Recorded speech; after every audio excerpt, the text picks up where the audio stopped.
Hey guys, Moldran here. Today I'm going to talk about how big companies like Vivendi, EA, Ubisoft, and so on are destroying franchises and how capitalism is pretty much like affecting the creation of games.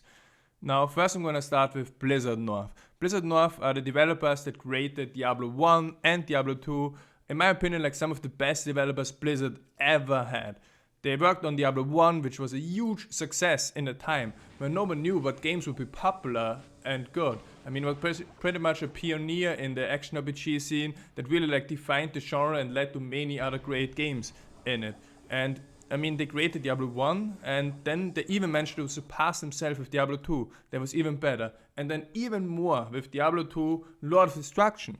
And then they started working on Diablo 3 that I've already covered, like the so-called original version of Diablo 3 created in 2003, 2004, which was supposed to be kind of like Diablo 2 but in an MMO setting. But then it came. Vivendi took over Blizzard at a point, and they wanted to sell Blizzard North then at one point, and the Blizzard North employees, they weren't sure what to do. I mean, they were trying to they wanted to have like a voice. They wanted to have a saying in the matter and stuff, but Vivendi just ignored them. They didn't care about them. They just wanted to do their own thing. And then the Blizzard North, or some of their employees, including the Schiefer brothers and David Breivik and Bill Roper, like 4 key employees or creators of Diablo 1 and 2, decided to leave the company because they weren't sure about the future, and Vivendi tried to take advantage of them and just ignore them. And it was a lose-lose situation because both Blizzard lost some of the best employees, some of the best game developers and creators that even worked on in a game like Diablo 3 at that point, and the developers that left, I mean, with their ongoing projects or whatever they created afterwards, weren't as successful as they were with Diablo 1 and 2. And then after Vivendi is gone now, I think they were bought out, but now these days Activision has control.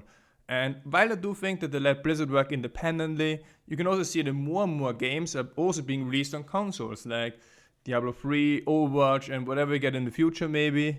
And the Activision CEO Kotick also said one time that only franchises that make more than $100 million and have sequel potential are worth to keep. And that really worries me because what if Blizzard wants to develop a really, really cool game, but it wouldn't make enough money, it wouldn't be a game where you can have 10 expansions like World of Warcraft or whatever. It might just get stopped or not released. And that's it for Blizzard. Now on to EA. Let's add another step here. Now, some of you might remember Westwood Studios. They developed awesome games like Command & Conquer, strategy game, and Nox, and action RPG like Diablo. But the problem was Westwood Studios, they wanted to release a Nox 2. They also wanted to release a lot more Command & Conquer sequels, but they were acquired by EA in 2003, and they stopped the development of those games. And EA, for example, tried to develop Command & Conquer with a new different team themselves in 2009, but then 4 years later in 2013, they just cancelled it and closed the studio. And now we're still waiting for the next Command & Conquer, and we might not ever get one, even though the original games have been fantastic. And another game we can mention with EA is, for example, SimCity. Now, SimCity 2000, 3000, those were all amazing games. I remember I played SimCity 2000, I think, the first one, or one of the first one in 1995 or something. Had a lot of fun with it, building cities, making sure there's electricity, drawing the water connections and everything. But eventually SimCity 2013 came out, and it was released by EA because they purchased the studio that created it, and they required the game to be played online. But what was the problem with that? Now, they only launched the game with 4 servers for the United States, and for the entire United States, and people were not able to log on. And in addition, the game was also bad and not innovative like the original ones. It wasn't on the standard or a new innovation like the original SimCity games were. Another thing, for example, is Star Wars The Old Republic. The game was kind of rushed and was very weak at launch.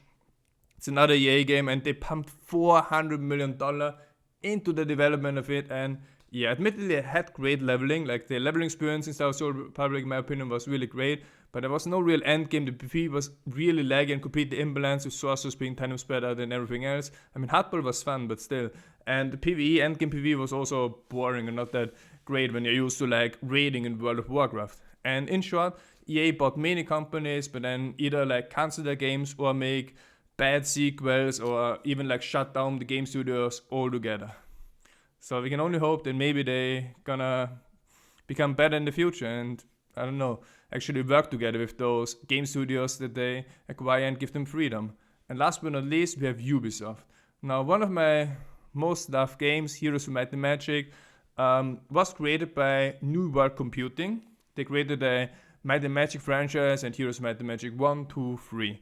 And they were purchased by 3DO in 1996, but that was fine. I mean, they just gave them financial power, resources, and they were able to develop the Heroes of Might and Magic 3 and other great games during the time. However, in 2003, 3DO filed for bankruptcy. They couldn't pay any more than employees and so on, and it was sold off for the rights to the Might and Magic franchise. And Ubisoft was looking at that and they were like, okay, let's buy this. And they bought the Might and Magic franchise rights for just 1.3 million, which is pretty much peanuts for like such a successful franchise. And then they put new people to work on Heroes of Might and Magic and Might and Magic. And if you play the games, you know it, that the games have gotten significantly worse and are not even close to the hype of Heroes of Might and Magic 3 or Might and Magic 6. Now, if I compare, for example, Heroes of Might and Magic 7, that came out this year, it's nothing close to what 2 and 3 used to be at that time. And that's pretty much what I wanted to say about like how the big game companies are kind of like affecting video game development and are often like ruining it. And I really hope that in the future we're gonna see a change. But you know, in the end, video games is also a business, and it looks to be like more important like how to make most money than to provide like the best gaming experience or provide the best games for the players and audience. And I really hope this changes and games companies don't try to just milk everything with like enough DLCs and sequels and whatever, and really try to like get back to the roots and like really develop and create games that are really, really cool and really awesome to play. Hope you guys enjoyed this video. Thanks for watching. I'll be back.